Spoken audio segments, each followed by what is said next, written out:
Abra, por favor, em Colossenses, capítulo 4. Sabe o que acontece? Elas ficam muito direcionadas aqui, aí você tenta regular e eu vou com a cara direto no microfone aqui na caixa. Qual foi a proposta da igreja sobre a sua missão? E algumas vezes nós temos a falsa impressão de que a missão é lá fora. Bem, eu louvo o Senhor por isso. Eu confesso a você que a igreja tem sido, de alguma forma,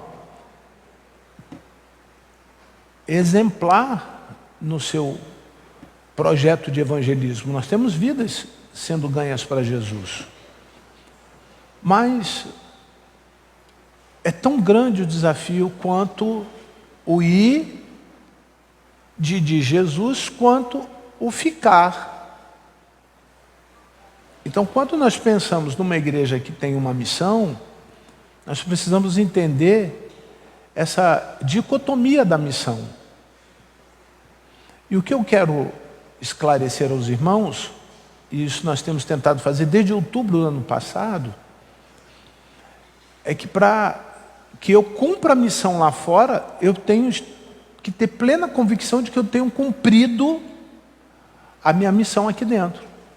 E qual é o nosso grande desafio? Convivência.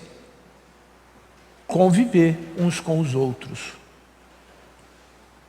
Se você chegar a medir isso, você vai ver que são algumas horas que você convive com as pessoas que vai viver eternamente com você. Certamente, esse irmão que está ao seu lado vai para o céu, para o mesmo lugar que é destinado a todos os que são salvos, e nós vamos viver juntos eternamente. Então, o grande desafio da igreja é entender como conviver aqui.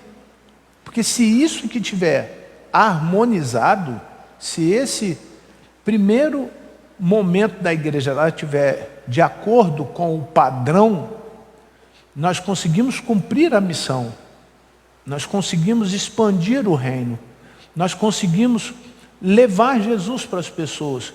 E aí, Jesus volta. Eu não tenho a menor dúvida de que todos nós queremos que Jesus volte.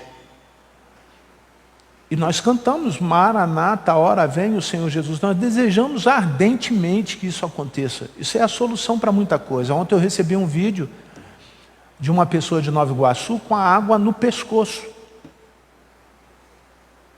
E o apelo dela no WhatsApp foi assim: pastor, ore por mim.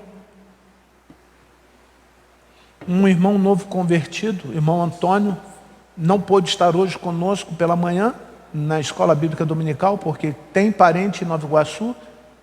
E ele falou: pastor, ore pelos meus parentes, porque eles perderam tudo.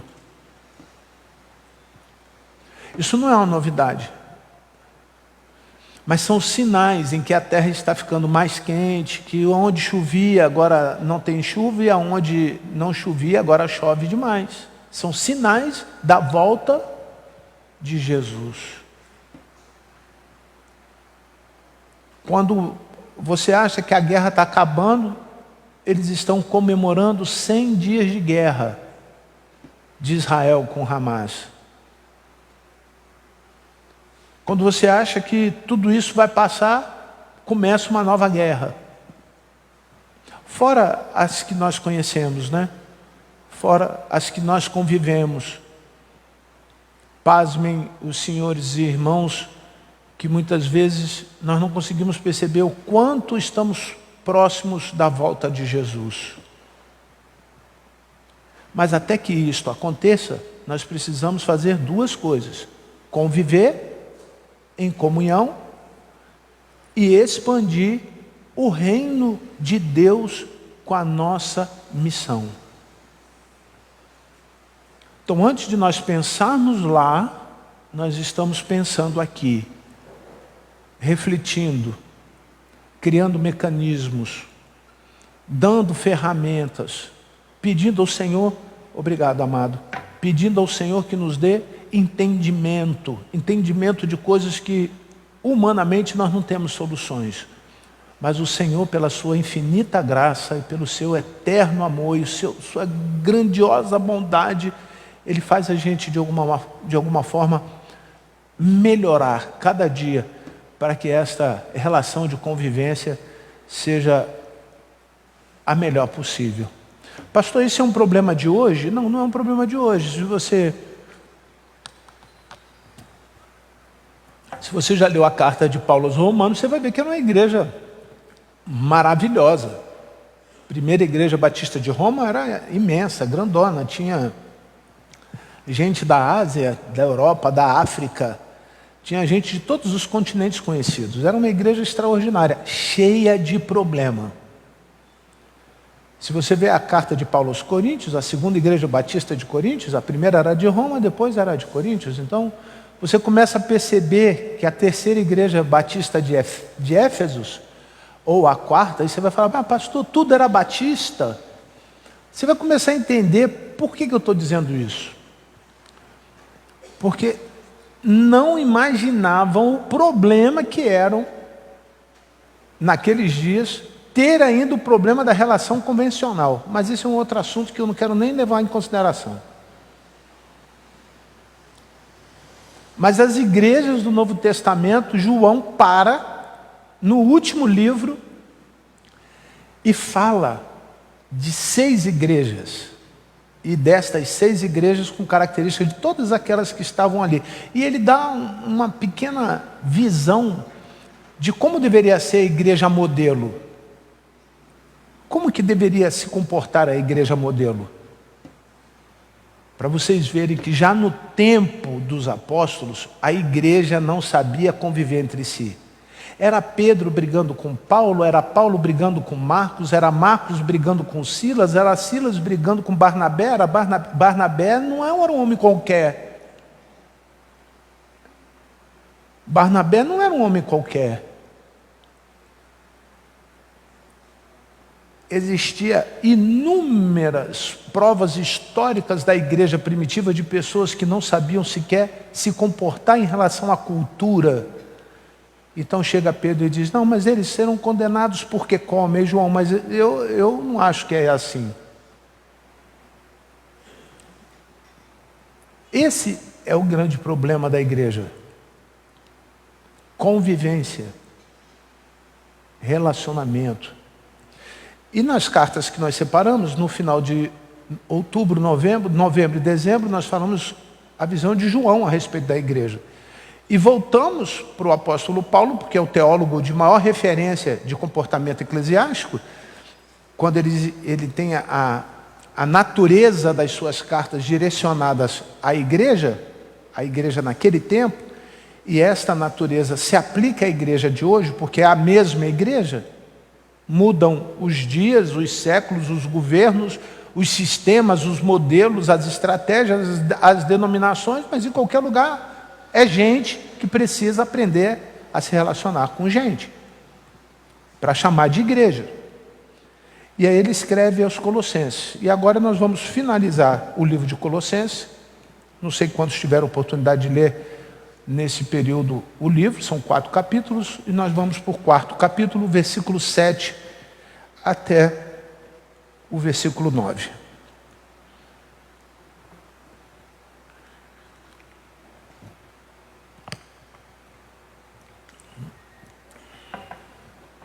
Quanto à minha situação, Tiquico, leia por favor, irmão, você me ajuda.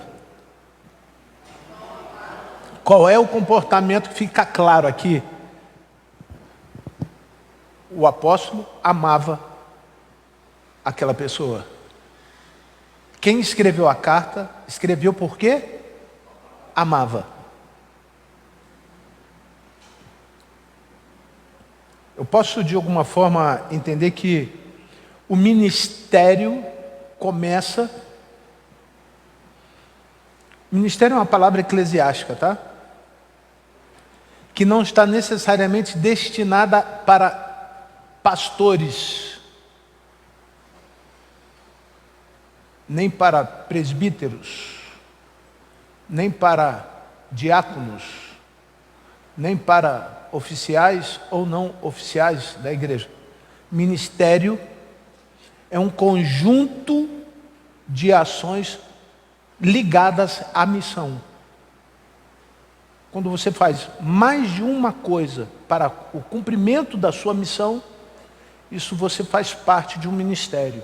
São várias coisas que você administra. Às vezes em pequena escala, outras vezes em grande escala. Às vezes com poucas pessoas. Nós temos departamentos que tem uma pessoa e estamos pedindo ao Senhor mais gente. E o Senhor tem mandado, o Senhor tem sido bondoso, Ele tem mandado gente assim, Senhor, eu preciso disso. E Deus tem mandado gente com aquela característica, para que tenhamos pessoas envolvidas naquele departamento, para que aquilo se torne o quê? Um estilo de vida da pessoa. Estilo de vida é a somatória de comportamentos. Eu passo a entender que parte do meu comportamento, ele se completa com a Michele, no púlpito, com o Lucas, no púlpito, com o Jorge, no púlpito. Parte do departamento torna ministério quando nós assumimos isso com outras atribuições da nossa vida.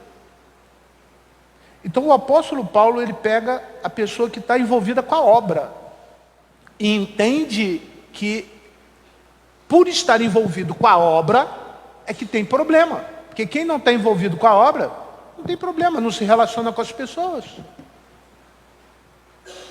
Se nós somos apenas um espectador na adoração, nós não dependemos de ninguém, nem de nós mesmos, pelo resultado. Qualquer coisa está bom. Mas quando nós nos envolvemos com o que fazemos, temos paixão pelo que nós fazemos, colocamos a vida no que fazemos, abrimos mão do nosso tempo pelo que fazemos, nós queremos fazê-lo com qualidade. E isso traz desgaste muitas vezes, porque nem todo mundo é igual a você. Uns são mais disciplinados, outros menos disciplinados. Uns são mais arrogantes, soberbos, outros menos. Uns têm mais capacidade, outros menos. Todos bem ajustados fazem a igreja crescer. Compreende? Qual é a marca? O que Paulo fala? Olha só, essa pessoa que está aí, eu não estou aí não, eu estou mandando um recado. Eu amo essa pessoa. Você consegue separar 3 coisas quando você diz para alguém que ama, que não pode faltar? Primeiro é presença. Não é isso? Podemos estar distante. Nós ouvimos agora o pastor falando. A ferramenta nos ajuda a estar próximo, mesmo estando o quê? Longe. O cara está lá no Japão. Não importa, mandou, fez. Eu estou conectado com ele. Segunda coisa que não pode faltar é verdade. Eu gosto, eu não gosto, eu quero, eu não quero. Se você tem limitadores, ou você tem dificuldade de dizer não, irmão, não também é bom. Dizer não para quem você ama também é bom. A propósito, Deus não falou, você pode fazer isso. Em Êxodo capítulo 20, está lá escrito, não pode fazer isso, não pode fazer isso, não. 10 vezes. Não também é bom. Terceiro, não pode faltar verdade. Primeiro, não pode faltar essa relação, estar perto, de alguma maneira isso tem que existir. Segundo, não pode faltar verdade. Terceiro, irmão, amigo que ama, anda junto. Ele tem lealdade, fidelidade, ele tem compromisso com o outro. Conversei com uma pessoa que ficou presa aí 18 anos, e ele disse para mim assim, pastor, a congregação que eu fazia parte, e hoje eu não quero mais ir para a igreja, não chega nem aos pés de onde eu estou. Primeira Igreja Batista de Madureira. Porque eu cheguei lá na escola bíblica dominical, eu cheguei sem Bíblia. Ninguém me deu Bíblia. E lá onde eu estava, quando alguém chegava para assistir o culto sem Bíblia, todo mundo chegava com a Bíblia e sentava do lado. E foi colocando uma série de coisas. Aí no final eu disse para ele assim: e você vai deixar Jesus por causa disso? Por que você não faz você isso, se isso é tão importante para você? Se essas coisas que são boas para você, por que você não começa a fazer? Chegou um visitante na sua igreja, você viu que ele está sem Bíblia, você lembra como foi lá? É bom? Isso faz bem? Senta do lado dele. Pastor, lá alguém me cobrava, quando nós entrávamos para aquele negócio lá, se eu fizesse alguma coisa errada, a gente era disciplinado. Irmão, a Bíblia diz isso. A Bíblia diz exatamente o que você está falando. Isso é bom para você? Quando você vê alguém errado, irmão, chama o teu irmão, porque está na Bíblia. Ajuda, anda com ele, para que ele se acerte. Agora, às 8h45, esse irmão falou que voltou à primeira igreja batista de Madureira. Pastor Marcos. E vai propor determinadas ações para acolhimento de pessoas dentro da igreja. Porque ele entendeu que ele ia deixar Jesus, porque as pessoas que estão na igreja não sabiam amá-lo. É o que está escrito ali. E se nessa manhã você tem tentado ser amado, que esse é o mal de hoje, né? Nós queremos ser acolhidos. Nós queremos que as pessoas nos mime, traga presente. Nós queremos que as pessoas nos dê a visita em sua casa. Nós queremos que as pessoas façam da nossa maneira. Nós queremos que as pessoas ajam da maneira como eu quero. E se você tem pensado, irmão, que isso é bom para você, comece a fazer isso por alguém. Separe um tiquico da tua vida. Separe alguém que você possa começar a amar. Quem sabe você amando um, depois você ama dois, depois você ama três, depois você ama quatro, ama cinco. Quando você vê, você tem uma porção de gente amando e sendo amado, porque esta é a missão da igreja. Comunhão começa com amor. Sabe por que Jesus morreu lá na cruz? Porque ele te amava. Sabe por que Jesus deu a vida dele lá na cruz? Porque ele sabia que hoje você, com as mesmas características e as mesmas paixões que ele tem, você é capaz de amar alguém. Não tem ninguém insuportável ao ponto que você não consiga amar com a ajuda de Jesus. Você já acordou com aquele desejo? Hoje eu estou insuportável? Com certeza. Você sabe o que é consciência corporal? Quem faz atividade regular, física, sabe o que é isso? Você não precisa puxar muita carga, você não precisa levantar muito peso, nada disso.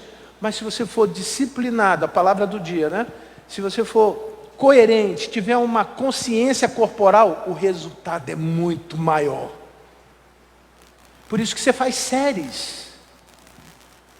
E bem feita, com personal, alguém falando, olha, o ângulo que você está exercendo força sobre o músculo do seu está errado. E você dá ouvido a isso, o resultado é melhor. O que o apóstolo Paulo, que é o nosso personal da manhã espiritual, ele nos aponta, olha, o ângulo que você deve ter entre você e um pecador é um ângulo de 90 graus. Não é assim, não é assim, não é assim. Um ângulo reto. O pecador pode vir do jeito que for, porque você lavado, remido, transformado por Cristo Jesus, vai levá-lo até Jesus. O resultado vai ser esse. O resultado do seu esforço vai ser menor. Quando fazemos em série, o resultado vai ser maior. Ou seja, de forma prática, se cada um praticando de maneira muito clara a sua missão, com a ajuda do Espírito Santo, o nosso esforço vai ser menor e o nosso resultado vai ser o quê?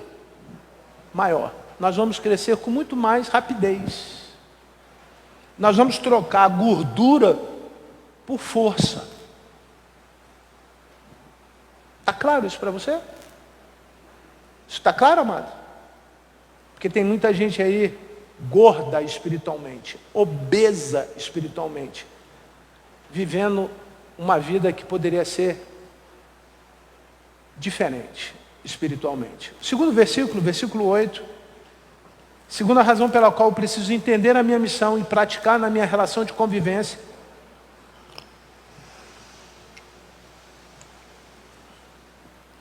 Leiam comigo, por favor. Eu estou enviando com expresso propósito de quê? Lhe dar conhecimento da nossa situação e alertar o coração. Tem duas coisas. Qual é o primeiro? Dar conhecimento. E o segundo? Alertar o coração de vocês. Qual é o primeiro? Conhecimento. E segundo, é vigiar, para não cair, para não atrofiar, para o seu músculo espiritual não morrer, para você não ter problemas de desenvolvimento. Eu poderia fazer uma consideração histórica em relação ao crescimento espiritual desta igreja, pelo qual eu estou já há um tempão, e eu entendo que nós estamos aí de alguma forma atrofiados. Mas precisamos soltar a nossa musculatura, não precisamos? Não precisamos, queridos? Precisamos soltar isso. Qual é o caminho? A nossa missão, nós sabemos. Tanto interna, que é viver em comunhão, e essa comunhão nos leva a entender a relação do outro, mas também externa. Mas antes de irmos, nós precisamos estar certos do que estamos fazendo aqui e os resultados que estão sendo colocados aqui, para podermos irmos com qualidade. Então, antes de enviar, nós precisamos entender o quê? Qual o propósito? Está claro o propósito? Pastor, claro que está claro. Então vamos entender aí o propósito. Por que eu venho à igreja? Para ter convivência, comunhão. Amém? Segundo, para que eu venho à igreja? Para eu ter a minha oportunidade de adoração. Você pode repetir? Só por uma questão acadêmica, para você entender, guardar aí na cabeça. Qual é a primeira? Comunhão. E a segunda? Adoração. Você já teve a oportunidade de adorar, não já? Quem está na porta está adorando. Quem está lá atrás trabalhando com as crianças está adorando. Quem ministrou adorou, quem cantou adorou, quem contribui adora, quem prega adora. Vocês estão compreendendo que existem várias formas, amém? Mas elas precisam estar interligadas, amém? Não há mais importância para uma e menos para outra, amém? Qual é a primeira? Comunhão. E a segunda? Adoração. Na primeira tem duas subdivisões: comunhão com Deus, eu vim aqui por causa de Deus. E segundo, com Pedro, com a Irani, com o Jorge, com o irmão que está me visitando. Compreenderam? Vocês concordam com isso? Sim. Mas sabe qual é o terceiro? Sabe qual é o terceiro? Essas duas eu já acho extremamente difícil. Santificação. E o que é a santificação? Geralmente nós achamos que é o resultado da nossa comunhão e da nossa adoração. Não é. É mudança de comportamento. Santificação é mudança de comportamento. Eu posso estar adorando, pô, legal, posso ter uma boa convivência, em vez de ser uma panelinha, uma panelona. Está todo mundo bem, feliz, gosta de estar junto, comer junto, sai para comer, aniversário, troca presente, tudo isso é legal. Vai para a praia, vai para o teatro, viaja junto, faz o evangelismo, faz visita, tudo bem. Mas isso tem que mudar as pessoas. As pessoas não podem continuar sendo as mesmas. Há 30 anos eu conheço gente aqui do mesmo jeito. Do mesmo jeito, ela só envelhece, mas o comportamento é o mesmo, ela fala do mesmo jeito, você vê que ela tem as mesmas deficiências espirituais, o mesmo jeito. ela não consegue mudar. Ela muda o cabelo, a largura, às vezes a altura.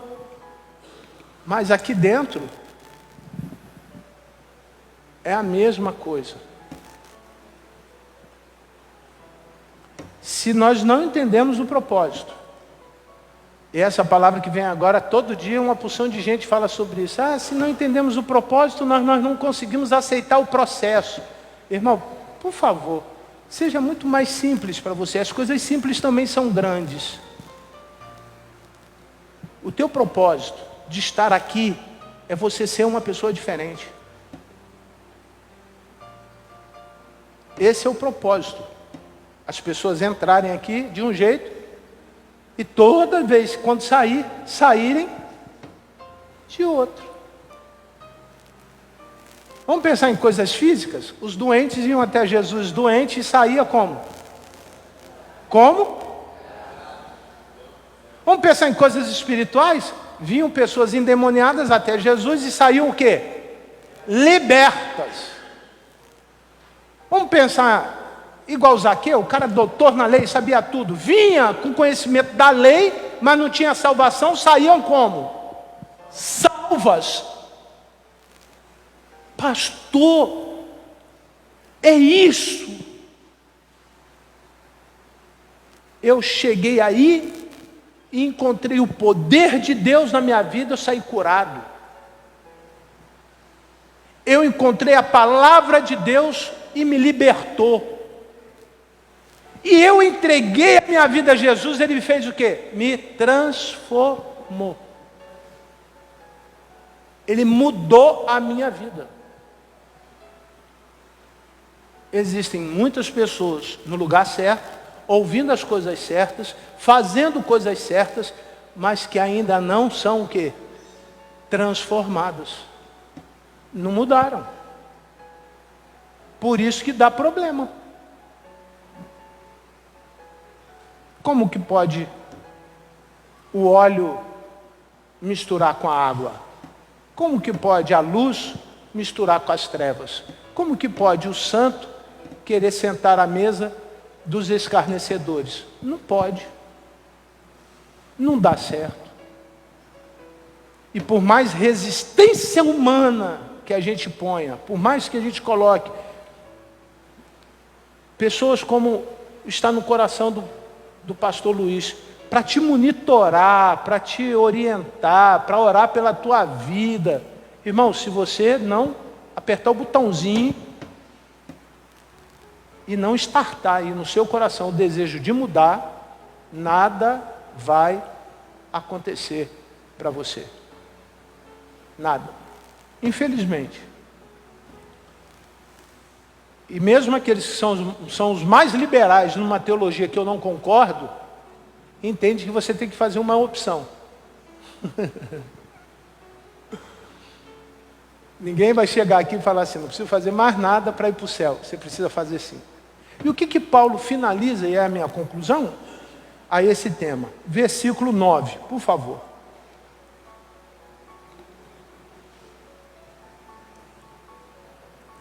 Volta no 7, para que eu faça a pergunta no 9, volta no 7, por favor. Ele manda Tiquico. Será que ele sozinho conseguiria? Até pode, mas fica mais difícil.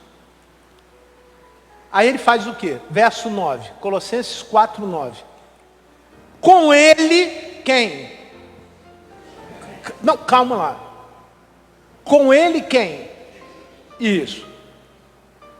O cara, se ele foi enviado pelo apóstolo, o cara tem características, condições, certo? Para ir. Estão compreendendo? Estão fazendo a mesma leitura que eu? O apóstolo, pastor, chega e fala, o missionário Aurélio com a irmã missionária Fabiana, vão até vocês. Eu fiz pelo menos alguma análise para poder dar autoridade para que eles possam ir. Concorda?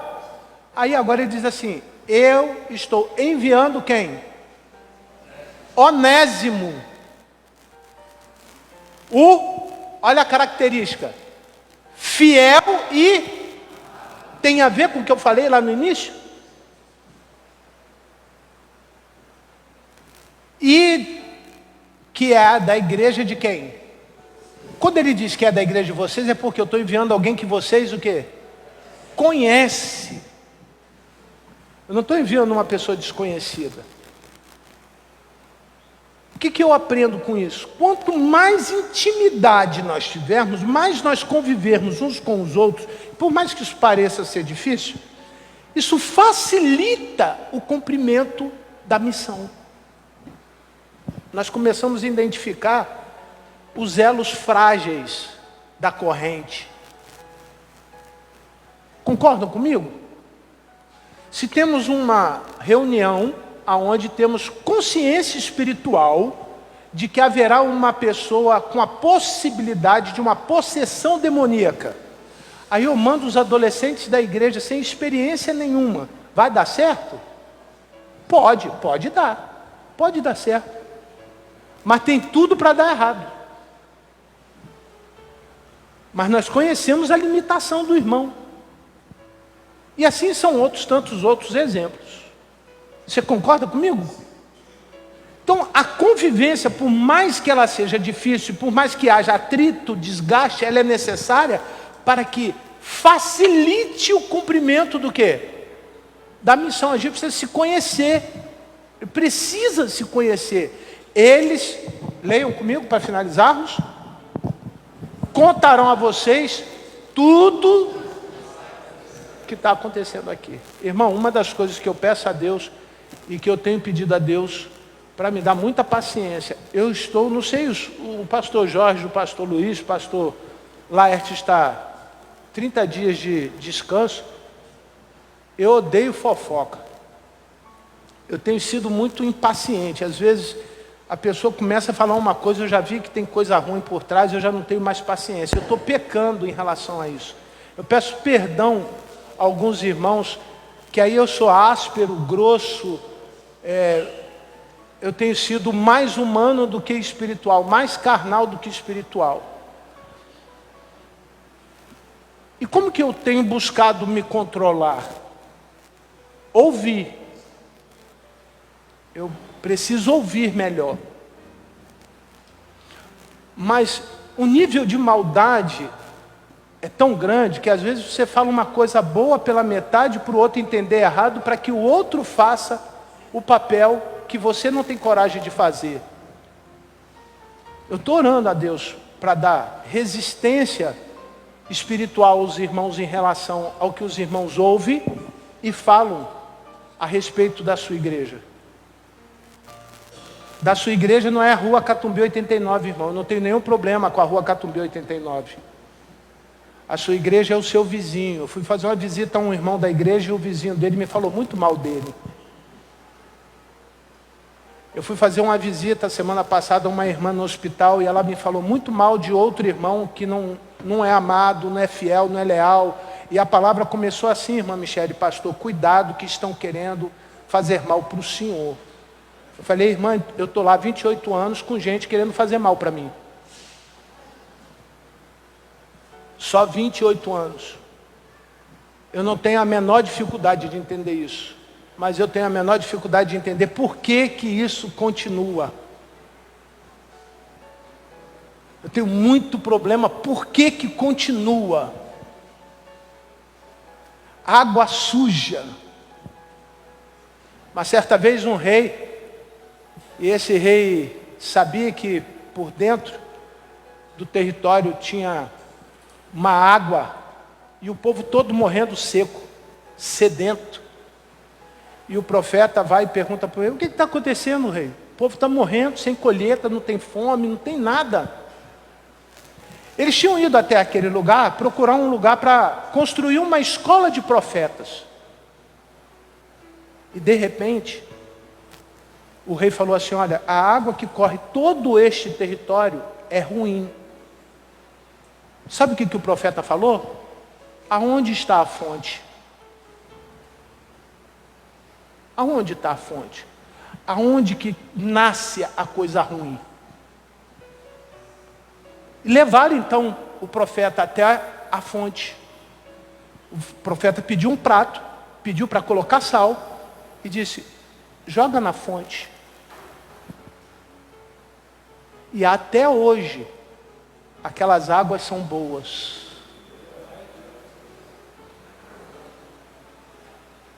Você é o sal. Os irmãos que estão aqui são sal. Os irmãos não são o lixo da fonte. Os irmãos não são a água suja que corre há 112 anos neste lugar. Os irmãos são os agentes transformadores de vidas. Os irmãos que, dotados pela capacidade e o conhecimento da palavra de Deus, irão produzir um tempo diferente numa terra onde todo mundo diz que só sai coisa ruim. É esta fonte em que nós precisamos tratar. E diante da palavra do profeta, eles conseguiram um lugar especial naquele lugar. E construíram, edificaram aquilo que o Senhor, porque o Senhor mostrou a missão, deixou claro qual era o compromisso de cada um. E cumprindo a missão, meu irmão, este lugar, aleluia, ainda fluirão rios e rios de gente, de pessoas para o Catumbi, para o Rio de Janeiro, para o Brasil e o mundo, para abençoar esta nação. Você precisa me ajudar a tratar a fonte. Você precisa ser sal. Vamos orar ao Senhor por isso. Feche os seus olhos. A nossa missão é conviver uns com os outros de forma amável, confiável, cordial. Viver de maneira santa, digna, justa, para que o Senhor Deus sare a nossa fonte, sare a nossa terra, e daqui saia um bênção para o Brasil. Você compreendeu o desafio?